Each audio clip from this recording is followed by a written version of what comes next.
Hello students, welcome to Exort education, जो है कामयाबी का सही रास्ता। मेरा नाम है अनवर, मैं हूं आपका बायो फैकल्टी और आज आपको पढ़ाऊंगा क्लास 9 के पहला chapter fundamental unit of life. पढ़ने से पहले कुछ बातें आपसे।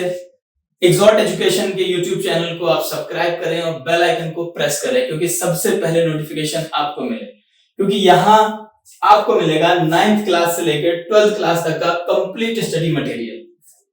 और बहुत जल्द हम अपने लाइव सेशंस भी शुरू करेंगे आपके साथ, एक ऐप पर भी आपके साथ इंटरेक्ट करेंगे, जहां हमारे एक्सपीरियंस्ड फैकल्टी आपको देंगे रिटन नोट्स, टेस्ट और टॉपिक की हर एक बारीक से बारीक जानकारी। तो देर मत करिए, जल्दी से जल्दी सब्सक्राइब करिए हमारे यूट्यूब चैनल। और अब देर ना करते हुए मैं शुरू करता हूं आज का चैप्टर।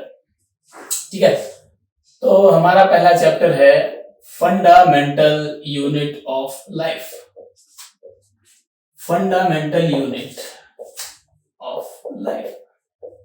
सबसे पहले तो ये देखते हैं कि इस टॉपिक से आप क्या समझते हैं। ये जो हमारा चैप्टर का नाम है, इससे आप क्या समझते हैं? फंडामेंटल। फंडामेंटल का मतलब क्या है? फंडामेंटल यूनिट कौन सी है, क्या है? ठीक है, हम पढ़ रहे हैं साइंस। साइंस जो है हमेशा 3 चीजों पर टिकी रहती है। क्या है, क्यों है, कैसे है। What, how, why. हमेशा आपके दिमाग में एक सवाल आता होगा, कुछ भी साइंस से रिलेटेड आप कुछ भी पढ़े, हमेशा एक दिमाग में आपके सवाल रहता होगा, क्यों? हमेशा क्यों, ऐसा क्यों है। मैं आपको बहुत आसान लैंग्वेज में वो सब बताऊंगा कि क्यों है, कैसे है। ठीक है, फंडामेंटल यूनिट, हम इसको फंडामेंटल क्यों बोलते हैं? फंडामेंटल का मतलब होता है बहुत ज्यादा जरूरी चीज। जो सबसे ज्यादा जरूरी चीज है उसको बोलते हैं फंडामेंटल। जैसे कुछ बेस, किसी चीज का आधार जो बहुत ज्यादा जरूरी है, जिसके बिना वो काम हो ही नहीं सकता, उसको बोलते हैं फंडामेंटल। जैसे फॉर एग्जांपल मैं आपको बताऊं, जैसे ये बिल्डिंग है, तो अगर मैं इस बिल्डिंग से ईंटें हटा दूं तो ये बिल्डिंग रहेगी नहीं। तो ईंट क्या है? ईंट क्या है? एकदम फंडामेंटल चीज है, आधार है। बिना ईंटों के ये बिल्डिंग नहीं बन सकती, हमारा घर नहीं बन सकता। तो वो क्या हुआ, एक ईंट क्या हुआ, फंडामेंटल चीज हुई। ठीक है, होप कि आप एग्जांपल से समझे होंगे। तो फंडामेंटल को बोलते हैं वेरी बेसिक, जो एकदम बेसिक चीज होती है, जिसके बिना वो काम नहीं हो सकता। अब हम किस चीज के बारे में बात कर रहे हैं? हम बात कर रहे हैं लाइफ। लाइफ मतलब क्या है? लिविंग। लिविंग कौन? हम, आप सब लिविंग हैं, जितने लिविंग ऑर्गेनिजम्स हैं। तो लिविंग ऑर्गेनिजम्स के लिए बेसिक चीज कौन सी है? ये तो हमने देखा, बिल्डिंग के लिए बेसिक चीज ईंट है, ये तो पता है आपको। लेकिन लाइफ के लिए बेसिक चीज कौन सी है? लाइफ के लिए जो बेसिक चीज है वो है आपकी cell. Cell is the basic unit of life, सबसे छोटी यूनिट, स्मॉलेस्ट यूनिट, अगर structural and functional unit. Class 8 में स्टूडेंट्स आपने एक टॉपिक पढ़ा होगा कि cell is the structural and functional unit of life. Class 8 में आप पढ़ के आए होंगे। क्या पढ़ के आए होंगे कि सेल क्या है? स्ट्रक्चरल और फंक्शनल। अब ये स्ट्रक्चरल और फंक्शनल क्या है, थोड़ा सा ये भी समझ लेते हैं। स्ट्रक्चरल मतलब नाम से है स्ट्रक्चर। जैसे मैं हूं, ये मेरी बॉडी है, ये स्ट्रक्चर है मेरा। ठीक है, ये हाथ है, पैर है, ये क्या है? स्ट्रक्चर है। तो ये स्ट्रक्चर कहां से आया? सेल से आया। ठीक है, फंक्शनल क्या है? फंक्शन क्या है? मैं बोल रहा हूं, मेरे हाथ चल रहे हैं, मैं चल रहा हूं। ठीक है, मैं मूवमेंट कर रहा हूं, ये क्या है? ये फंक्शन है। तो कोई भी लिविंग ऑर्गेनिज्म, कोई भी, मैं हो गया, आप हो गए, गाय, भैंस, जो भी लिविंग ऑर्गेनिज्म है, ठीक है, उनका स्ट्रक्चर कैसा है? वो भी किस चीज से डिफाइन होता है? सेल से। उनका फंक्शन, जो भी वो फंक्शन कर रहे हैं, खा रहे हैं, पी रहे हैं, उठ रहे हैं, बैठ रहे हैं, सो रहे हैं, चल रहे हैं, कुछ भी कर रहे हैं, कोई भी फंक्शन, वो भी कौन डिस्क्राइब करता है? सेल। तो सेल, जब सब कुछ सेल करता है, तो सेल, आप बताओ, एकदम बेसिक चीज हुई नहीं हुई? एकदम फंडामेंटल चीज हो गई सेल। ओके, तो इन्हीं सब बातों को अगर छोटा छोटा सब जोड़ दें तो डेफिनेशन बना लो यार, खुद से बन जाती है डेफिनेशन। डेफिनेशन क्या होती है कि cell is the basic structural,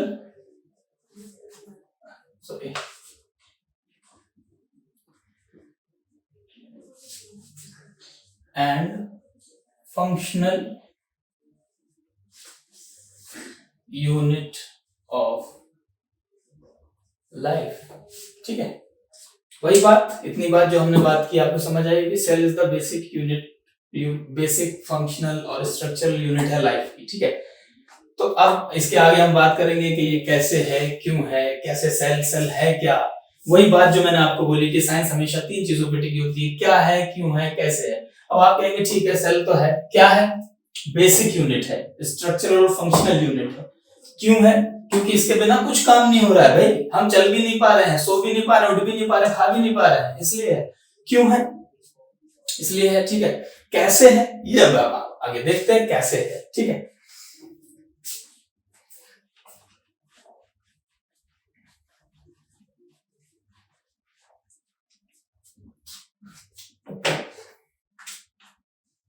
देखो जी, अभी तक क्या है, हमने हमेशा अभी तक पढ़ा है हमने 2 तरह के ऑर्गेनिजम्स होते हैं, लिविंग होते हैं, नॉन लिविंग होते हैं, सबको पता है, आप बचपन से पढ़ते आ रहे हो, लिविंग होते हैं, नॉन लिविंग होते हैं। लिविंग चीज क्या है, नॉन लिविंग चीज क्या है, बताने की जरूरत नहीं है आपको। ठीक है, आज हम पढ़ रहे हैं सेल।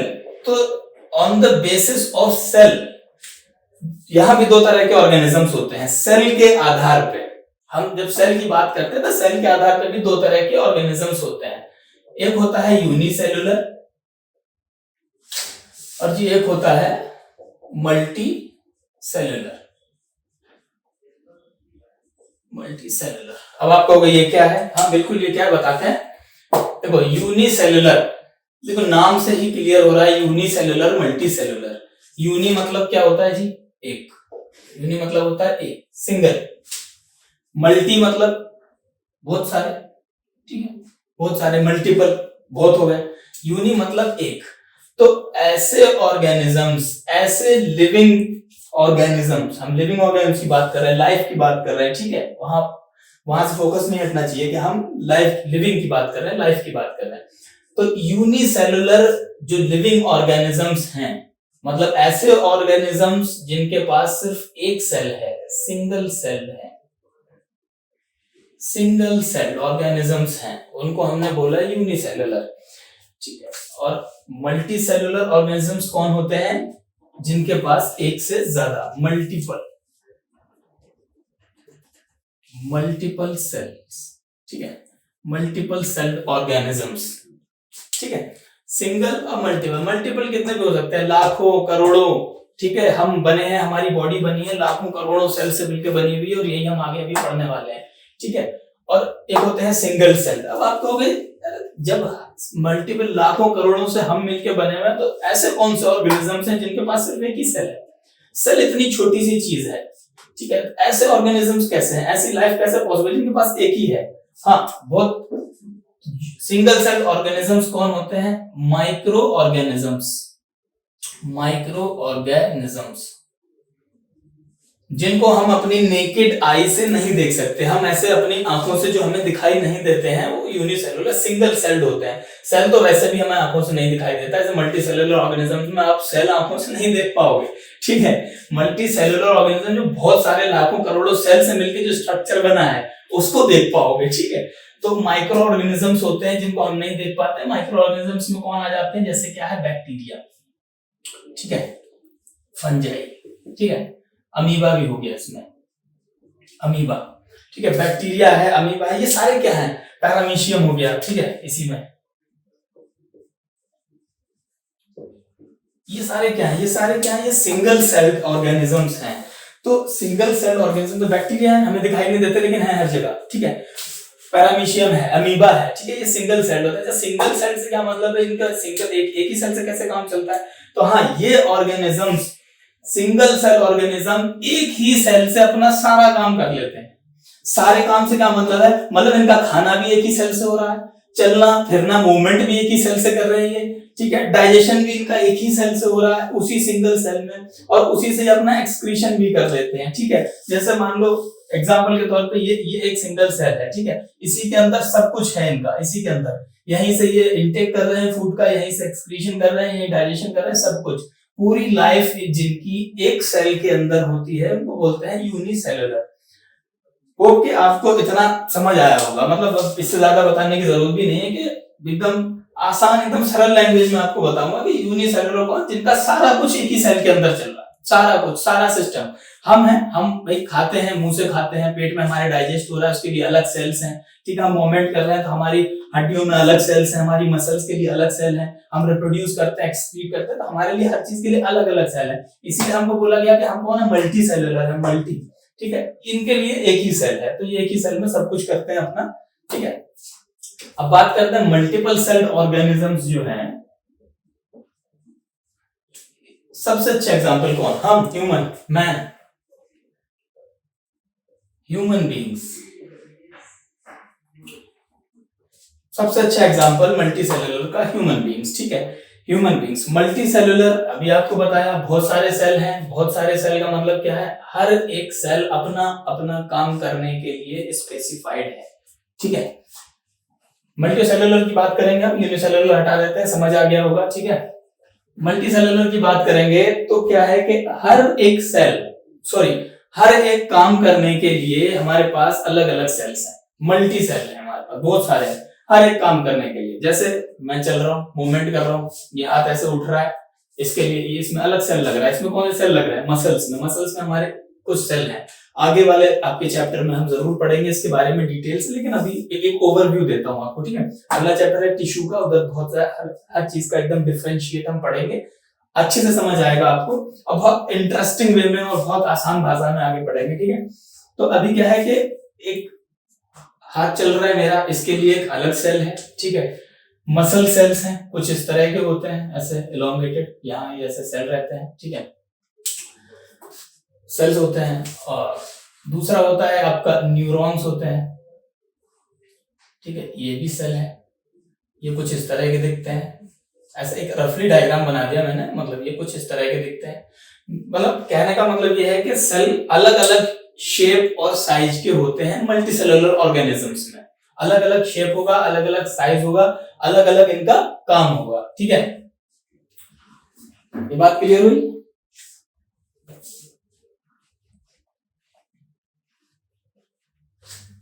तो भी देखो, इतनी बातें पढ़ ली हमने, फंडामेंटल यूनिट है, स्ट्रक्चरल यूनिट है, बेसिक यूनिट है, दो तरह के होते हैं, यूनिसेलुलर होते हैं, मल्टी सेलुलर होते हैं, और भी बहुत सारी बात करेंगे हम इसके आगे, ठीक है। इससे पहले हम सेल के बारे में थोड़ा सा जान लेते हैं, आपको बताते हैं सेल के बारे में जान लेते हैं, कहां से आया, कैसे पता चला, ठीक है, कि कौन लेके आया सेल, कहां से आ गया, से अपने आप आ गया नहीं, हाँ, तो वो बात करते हैं हम, ठीक है। ये कुछ नाम है जो आपको याद रखने पड़ेंगे, आपकी टेक्स्ट बुक में है, क्वेश्चंस आएंगे इससे, और जब हम क्वेश्चन डिस्कस करेंगे आगे तो फिर डिस्कस बताएंगे, ठीक है, और आगे भी। सबसे पहले तो हम इसकी डिस्कवरी की बात करते हैं, सेल की डिस्कवरी, डिस्कवरी मतलब खोज। तो सेल को किसने खोजा, कहां से आया, ठीक है। एक साइंटिस्ट थे जिनका नाम था रॉबर्ट हुक, क्या नाम था, रॉबर्ट हुक, ठीक है। इधर मैं ईयर भी लिख दे रहा हूं, इतना मतलब नहीं है ईयर से लिखना, मोटा मोटा याद रखना। 1665 में एक साइंटिस्ट है रॉबर्ट हुक, उन्होंने कॉर्क सेल, सॉरी सेल नहीं, कॉर्क, कॉर्क का एक टुकड़ा लिया। कॉर्क क्या होता है, कॉर्क बेसिकली होता है बार्क ऑफ ट्री, बार्क मतलब छाल, पेड़ की जो छाल नहीं होती है, पेड़ का जो टाइट वाला बाहर वाला जो हिस्सा रहता है, ठीक है, टाइट बार्क जो होती है पेड़ की, उसी को बोलते हैं कॉर्क। इन्होंने कॉर्क की एक लेयर ली और उसको ऑब्जर्व किया अपने अपने माइक्रोस्कोप में। जब उसको ऑब्जर्व किया इन्होंने, तो उसमें इनको क्या दिखा, इनको छोटा छोटा कुछ इस तरह का स्ट्रक्चर दिखा। जब इन्होंने माइक्रोस्कोप से देखा तो इस तरह का इनको छोटा छोटा कुछ स्ट्रक्चर्स दिखे इसमें, ठीक है। फर्दर इसकी स्टडी की तो इन्हीं स्ट्रक्चर्स को, ऐसा हनीकॉम्ब स्ट्रक्चर बहुत सारा ऐसे पास पास छोटे छोटे छोटे छोटे ये दिखाई दिए कंपार्टमेंट्स, इसको रॉबर्ट हुक साहब ने इसको बोला सेल, इसको नाम दिया सेल, ठीक है। इस एक कंपार्टमेंट को नाम दिया सेल। इन्हीं बहुत छोटे छोटे छोटे छोटे कंपार्टमेंट से मिलके बना हुआ था क्या, कॉर्क, बार्क जो थी बहुत सारे सेल से मिलके बनी हुई थी, इसको नाम दिया सेल। तो सबसे पहले किसने खोज की, सेल की, पता चल गया आपको, रॉबर्ट हुक साइंटिस्ट है, 1665 में इन्होंने सेल की डिस्कवरी की। सबसे पहले इन्होंने टर्म दिया सेल, सेल क्या होता है। इसके बाद, इनके बाद एक साइंटिस्ट और आए जिनका नाम था ल्यूवेनहॉक,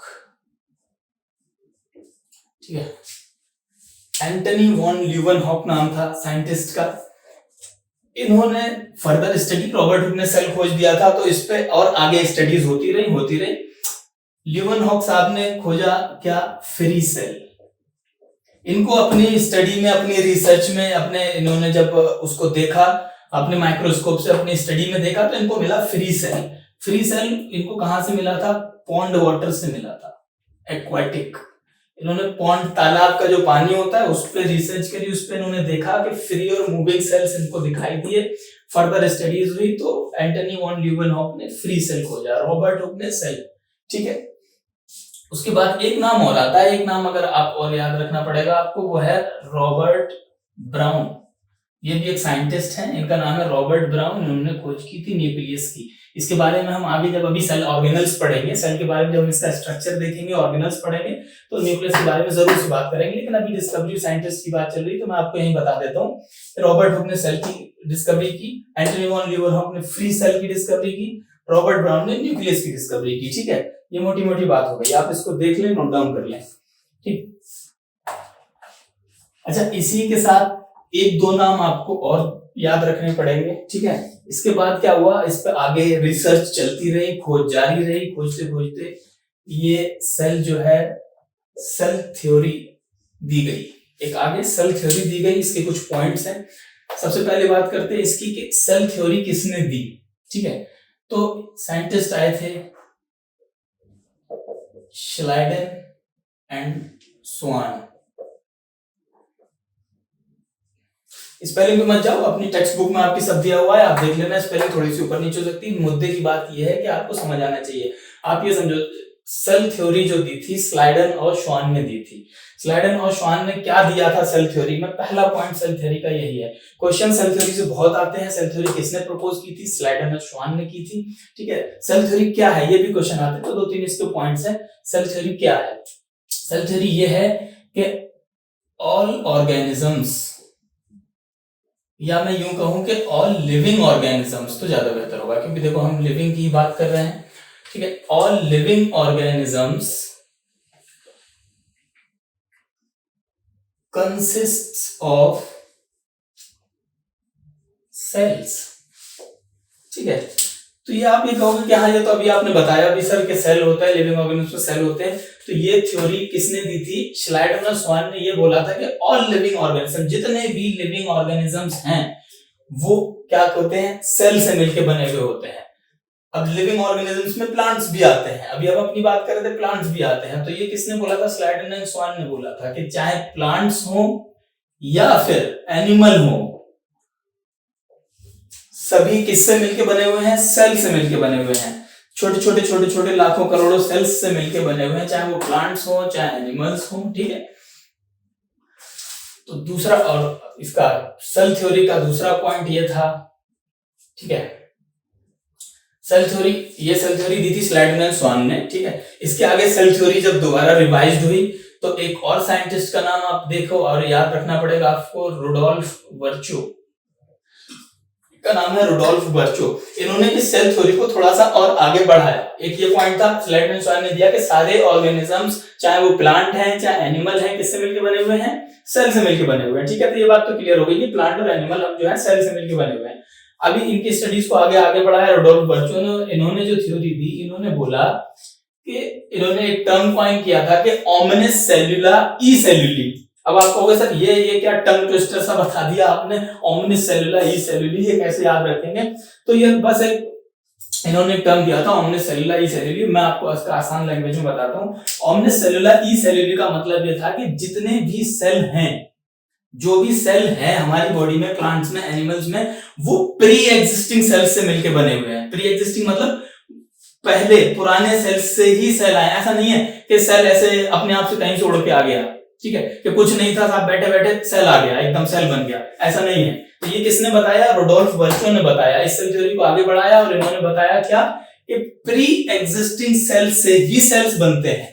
नए सेल्स का जो फॉर्मेशन होता है वो प्री एग्जिस्टिंग, जो पहले से सेल हैं उधर डीजनरेट होते रहते हैं, नए बनते रहते हैं, ठीक है। तो जो पुराने सेल्स हैं उन्हीं से नए सेल्स का डेवलपमेंट होता है। ये एक सेल थ्योरी का बहुत बड़ा पॉइंट था कि cells arises from pre-existing cells। ठीक है, ये प्री एग्जिस्टिंग वर्ड आपको याद रखना है। ठीक है, कि सेल कहां से आते हैं? प्री एग्जिस्टिंग, जो पहले से होते हैं सेल तभी सेल आते हैं। ऐसा नहीं है कि अचानक से सेल आ जाएगा। ठीक है, वही सेल और अपने आप को फर्दर डिवाइड करते रहते हैं, नए नए सेल्स बनते हैं।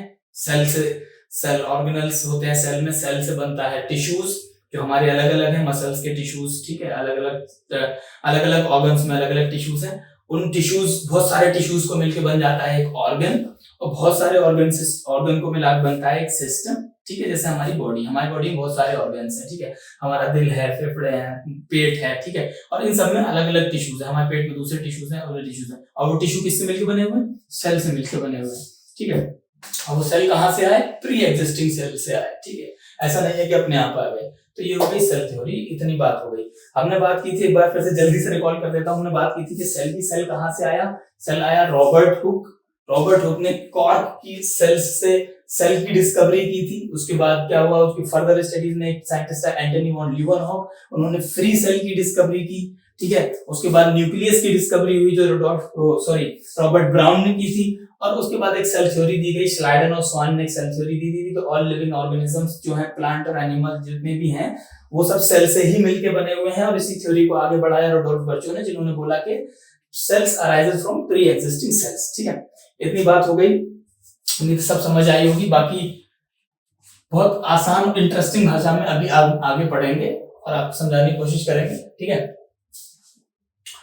अब इतनी बात हो गई। अब हम बात करते हैं, अभी तक हमने क्या बात की थी कि सेल के बेसिस पे कितने टाइप के ऑर्गेनिज्म थे, यूनिसेलुलर और मल्टीसेलुलर। ये तो बात हो गई, बाकी मैंने आपको बता दिया।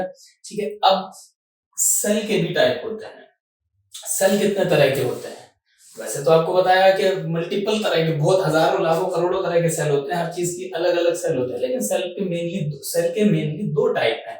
ठीक है, जो आपको पढ़ने जरूरी है, जो आपकी टेक्स्ट बुक में है। पहला है प्रोकैरियोटिक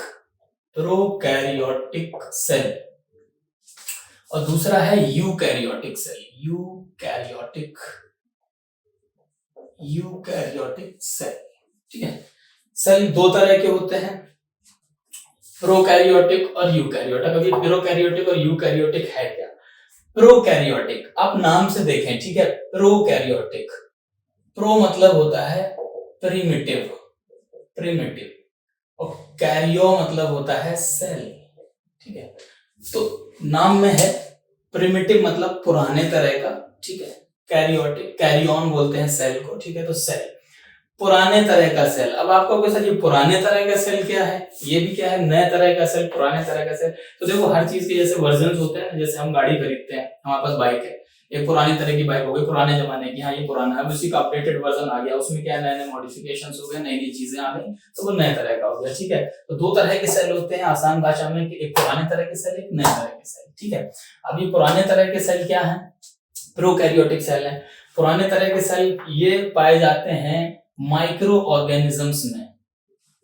जो माइक्रो ऑर्गेनिजम्स होते हैं, माइक्रो ऑर्गेनिजम्स कौन होते हैं? यूनिसेलुलर होते हैं। अभी जो बताया था आपको, माइक्रो ऑर्गेनिजम्स कौन होते हैं? यूनिसेलुलर ऑर्गेनिजम्स होते हैं। यूनिसेलुलर मतलब एक ही सेल होता है, और इनमें पाया जाता है क्या? पुराने तरह के सेल, प्रोकैरियोटिक सेल। अब प्रोकैरियोटिक सेल्स में क्या होता है?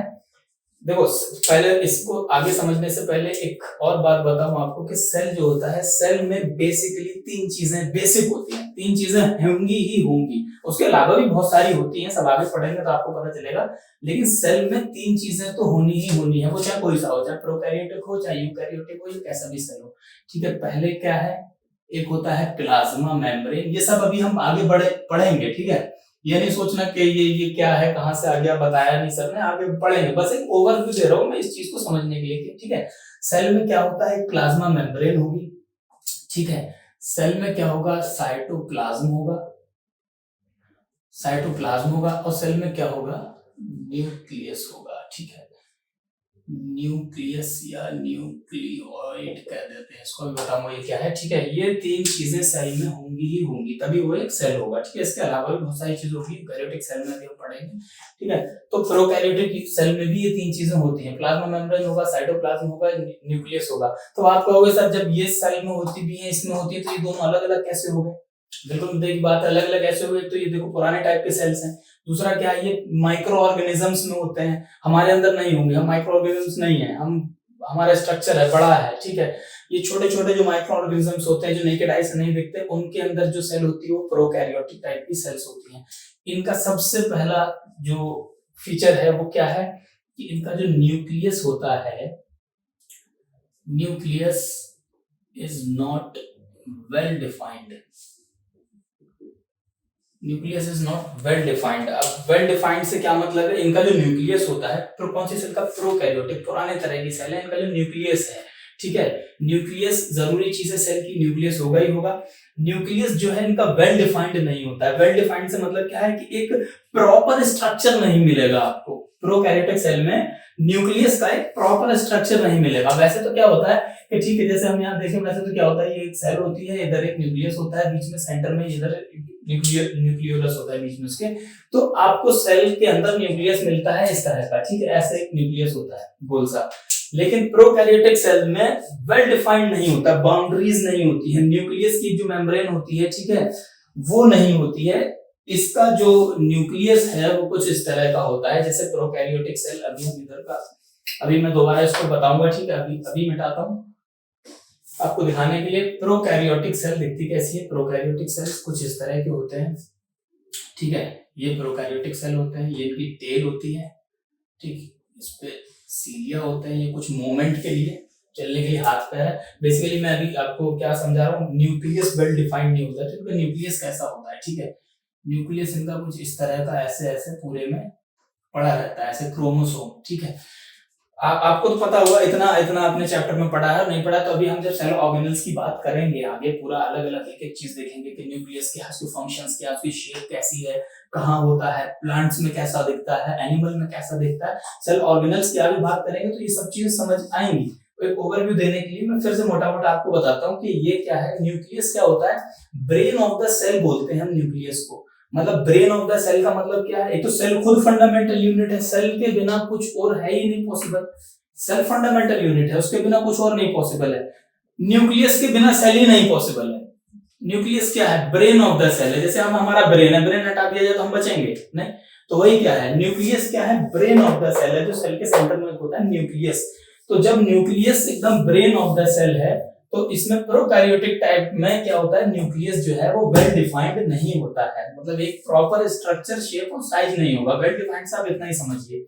ठीक है, और इस तरह का कुछ होगा, ये मैंने आपको बता दिया। ये क्रोमोसोम फाइबर रहते हैं, इन्हीं में डीएनए होता है, जेनेटिक मटेरियल होता है, सब अभी आप आगे देखते हैं। ठीक है, यहाँ पे आपको साइटोप्लाज्म दिख जाएगा, ये इनके मूवमेंट के लिए सीलिया होते हैं। ठीक है, बाकी ये टेल होती है। ये किसमें होता है? माइक्रो ऑर्गेनिजम्स में। फिर से रिकॉल करो, किसमें होता है? Micro organisms. माइक्रो ऑर्गेनिजम्स कौन? बैक्टीरिया। ठीक है, और कौन? अमीबा। ये सब माइक्रो ऑर्गेनिजम्स हैं। ये सब माइक्रो ऑर्गेनिज्म, ये सब कौन? दोबारा से रिकॉल करो, ये सब कौन? ये सब कौन है? यूनिसेल्युलर है, यूनिसेल्युलर ऑर्गेनिजम्स हैं। ठीक है, दोबारा से रिकॉल करते रहो, जहां से पढ़ते हुए आए हैं एकदम बिल्कुल एक इंटरेस्टिंग तरीके से, बिल्कुल आपको एकदम एकदम क्लियर होता चला जाएगा। प्रोकैरियोटिक सेल्स किसमें होती है? माइक्रो ऑर्गेनिजम्स में। माइक्रो ऑर्गेनिजम्स कौन? Bacteria, amoeba. ये कौन थे? यूनिसेल्युलर थे, एक ही सेल थी इनके पास, इसलिए इनके इस जो स्ट्रक्चर है, ये सब क्या करते हैं? मूवमेंट भी इसी से करते हैं। सीलिया है, ये टेल है। ठीक है, खाते भी इसी से, इंजेक्शन भी यहीं से होता है, एक्सक्रीशन भी इनका यहीं से होता है। बस इनका न्यूक्लियस क्या है? वेल डिफाइंड नहीं होता है। ये साइज में थोड़े से छोटे होते हैं यूकैरियोटिक सेल्स से। ठीक है, इसके बारे में इतना लिखो। ठीक है, ये देख लो, आप स्क्रीनशॉट ले लो।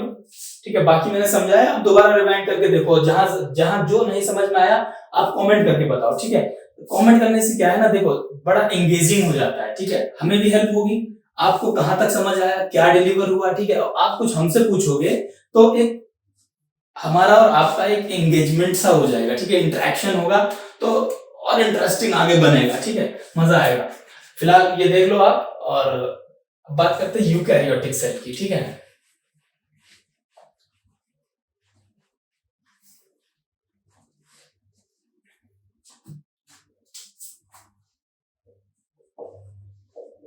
Eukaryotic cell. Eukaryotic cell, prokaryotic क्या थे? पुराने तरह के सेल्स थे। यूकैरियोटिक सेल्स क्या हैं? नए तरह के सेल्स हैं। अब ये नए तरह के क्या हैं? आप ये कहोगे ये नए तरह के क्या है? क्या उस वाले सेल में थोड़ा सा मॉडिफिकेशन हो गया है।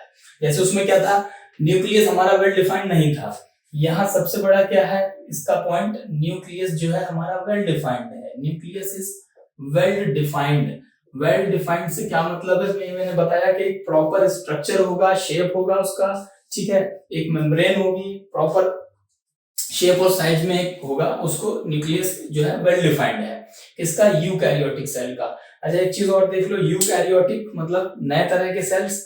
ये हम में जो बड़े ऑर्गेनिजम्स हैं, ठीक है, माइक्रो ऑर्गेनिजम्स की बात नहीं हो रही, जो लिविंग ऑर्गेनिजम्स है, बड़े ऑर्गेनिजम्स है, उसमें होते हैं, ठीक है, यूकैरियोटिक सेल्स। न्यूक्लियस इनका वेल डिफाइंड होता है। दूसरी क्या होता है? प्लाज्मा मेम्ब्रेन होती है। प्लाज्मा मेम्ब्रेन होती है, ठीक। सेल ऑर्गेनल्स होते हैं। इनके बारे में अभी आगे पढ़ेंगे, आगे बात करेंगे। अभी सेल ऑर्गेनल्स के बारे में आगे बात करेंगे। पूरा चैप्टर है आपका आगे तक, ठीक है, डिटेल में हम पढ़ेंगे इनके बारे में, इसलिए अभी ओवरव्यू दे रहा हूँ, क्योंकि आगे हम डिटेल से पढ़ेंगे इनके बारे में। न्यूक्लियस यूकैरियोटिक सेल का वेल डिफाइंड होता है। प्लाज्मा मेम्ब्रेन होती है। सेल ऑर्गेनल्स होते हैं, ठीक है। ये तो हो गई यूकैरियोटिक सेल की मोटी मोटी बात। अब एक चीज ये देख लो आप, ठीक है, और एक चीज और, लास्ट एक चीज और आपको बताते हैं, वो क्या है? Plasma membrane. लास्ट थोड़ा सा देख लेते हैं इसको, ठीक है, इसलिए इससे आगे जो है वो समझने में आसानी होगी, और फिर यहाँ से क्वेश्चंस भी आते हैं। प्लाज्मा मेम्ब्रेन, प्लाज्मा मेम्ब्रेन क्या है? ठीक है, प्लाज्मा मेम्ब्रेन क्या है? सेल जो होता है, एक सेल है, एक सेल आपको बताया मैंने, एक सेल, ठीक, ये एक सेल। तो सेल की जो आउटर कवरिंग होती है, ये जैसे लिफाफा, जैसे कवर कह लो आप, किसी चीज का कवर है, कुछ कवर के अंदर रखा हुआ है कवर, एक कवरिंग है। तो ये सेल की जो कवरिंग है, हम जो सेल पढ़ रहे हैं ना, फंडामेंटल यूनिट ऑफ लाइफ क्या है? सेल है, हम सेल पढ़ रहे हैं, तो बात सेल ही की होती रहेगी, ठीक है, हमेशा दिमाग में रखिए। तो सेल की जो कवरिंग है, हम किसकी कवरिंग की बात कर रहे हैं? सेल की कवरिंग। तो सेल की जो कवरिंग है, हम इसको बोलते हैं प्लाज्मा मेम्ब्रेन, ठीक है। ये इसका क्या काम है भाई? क्या है ये प्लाज्मा मेम्ब्रेन? क्या है? सेल की कवरिंग है। इसका क्या काम है? प्लाज्मा मेम्ब्रेन की क्यों जरूरत है? तो प्लाज्मा मेम्ब्रेन की जरूरत है सेल के अंदर, ये जो न्यूक्लियस है, ठीक है, यहाँ पे ये सेल ऑर्गेनल्स हैं, माइटोकॉन्ड्रिया है, वैक्यूल है, गोल्जी बॉडीज हैं, गोल्जी अपैरेटस है, ठीक है। तो इसके जो अंदर का जितने भी ऑर्गेनल्स हैं, और जो बाहर का एनवायरनमेंट है इसका, ये वाला सब बाहर के एनवायरनमेंट से और अंदर के एनवायरनमेंट को अलग करता है, ठीक है, ये बाउंड्री का काम करता है, ठीक है। जैसे घर की बाउंड्री होती है, बाहर की चीज बाहर है, अंदर की चीज अंदर है, ठीक है। तो अंदर और बाहर के बीच में एक सेपरेशन है, अलग करता है हमको, क्या? प्लाज्मा मेम्ब्रेन, ठीक है। और प्लाज्मा मेम्ब्रेन किससे मिलके बना होता है? देखते हैं आगे। प्लाज्मा मेम्ब्रेन बनता है लिपिड्स से। लिपिड्स क्या होते हैं? फैट्स होते हैं। अभी आगे फर्दर आगे क्लासेस में जब आप देखोगे इसको पूरा, अभी तो क्या है, अभी तो छोटी छोटी चीजें हैं कि पैराग्राफ, इस पैराग्राफ पे आगे जैसे जैसे आप पढ़ते जाओगे पूरे चैप्टर्स हैं, ठीक है। तो वो भी सब आपको बहुत सरल भाषा में, बहुत सरल लैंग्वेज में विद डायग्राम समझाएंगे। फिलहाल एक छोटा सा समझ लो मोटा कि प्लाज्मा मेम्ब्रेन क्या होता है? लिपिड्स से मिलकर बना होता है, ठीक है, लिपिड्स से। और दूसरा क्या होता है? प्लाज्मा मेम्ब्रेन का एक फीचर है, हमेशा क्वेश्चन आएगा आपसे, हमेशा क्वेश्चन पूछा जाता है कि प्लाज्मा मेम्ब्रेन का फीचर क्या है? प्लाज्मा मेम्ब्रेन का फीचर ये है कि ये सेलेक्टिवली परमिएबल होती है। क्या होती है? Selectively permeable. सेलेक्टिवली परमिएबल क्या है? Selectively permeable membrane. Plasma membrane को आपको क्वेश्चन में, आपको क्या है ना, थोड़ा सा कंफ्यूज करने के लिए क्वेश्चन कैसे फ्रेम हो जाते हैं, आपको प्लाज्मा मेम्ब्रेन की जगह सेलेक्टिवली परमिएबल मेम्ब्रेन लिखा हुआ मिल जाएगा। अब आप तो कंफ्यूज हो गए कि ये क्या है, ये तो सर ने पढ़ाया नहीं। ये इसका फीचर है, सेलेक्टिवली परमिएबल होती है प्लाज्मा मेम्ब्रेन, लेकिन इसको सेलेक्टिवली परमिएबल मेम्ब्रेन भी बोलते हैं, ठीक है। तो कहीं भी लिखा हुआ दिख जाए, कंफ्यूज होने की कोई जरूरत नहीं है। किसकी बात हो रही होती है? प्लाज्मा मेम्ब्रेन की बात हो रही होती है। प्लाज्मा मेम्ब्रेन क्या है? सेलेक्टिवली परमिएबल है। सेलेक्टिवली परमिएबल आप ऐसे समझो, सेलेक्टिवली मतलब चीजों को सेलेक्ट कर करके, ठीक है। परमिएबल इधर से उधर, आर पार जाना। जैसे ये अभी जो मैंने बताया ना, सेल की ये कवरिंग आउटर कवरिंग, तो ये परमिएबल है, मतलब इधर से कुछ इधर जा सकता है, इधर से कुछ इधर आ सकता है। जो जरूरत की चीज है, जो सेल को लगता है उसकी जरूरत की चीज है, वो इधर से अंदर से बाहर जा सकता है, बाहर से अंदर आ सकता है। किसके थ्रू? भाई कवरिंग ये है, लेयर ये है, किसके थ्रू? प्लाज्मा मेम्ब्रेन के थ्रू। ठीक है, तो ये प्लाज्मा मेम्ब्रेन क्या है? सेलेक्टिवली परमिएबल है। अंदर से बाहर क्या जाएगा और बाहर से अंदर क्या क्या आएगा, ये सेलेक्ट कर करके अंदर और बाहर भेजने का काम किसका है? प्लाज्मा मेम्ब्रेन का है। समझ में क्यों इसको सेलेक्टिवली परमिएबल बोला गया?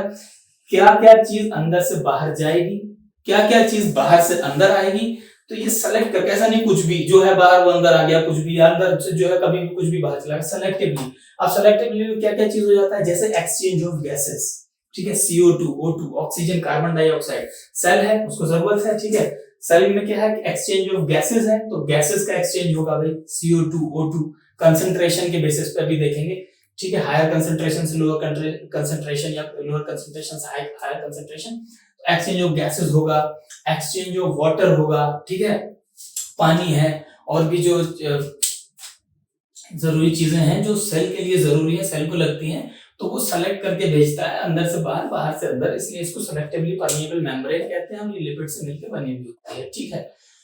तो इतनी बात हो गई प्लाज्मा मेम्ब्रेन की, मोटी मोटी बात बता दी, ओवरव्यू दे दिया। अभी हम रखते हैं इसको यहीं तक, ठीक है।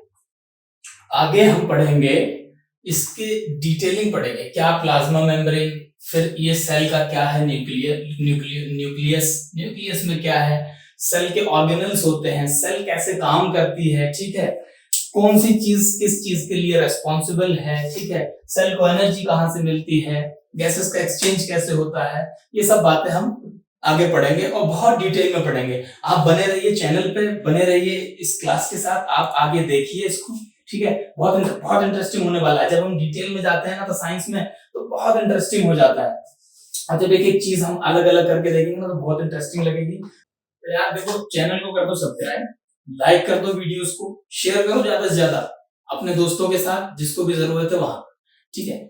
चैनल के साथ बने रहिए, आपको पूरा का पूरा स्टडी मटेरियल एकदम बेसिक और सरल भाषा में डिलीवर होगा। तब तक के लिए आप बने रहें एक्सॉर्ट एजुकेशन के साथ।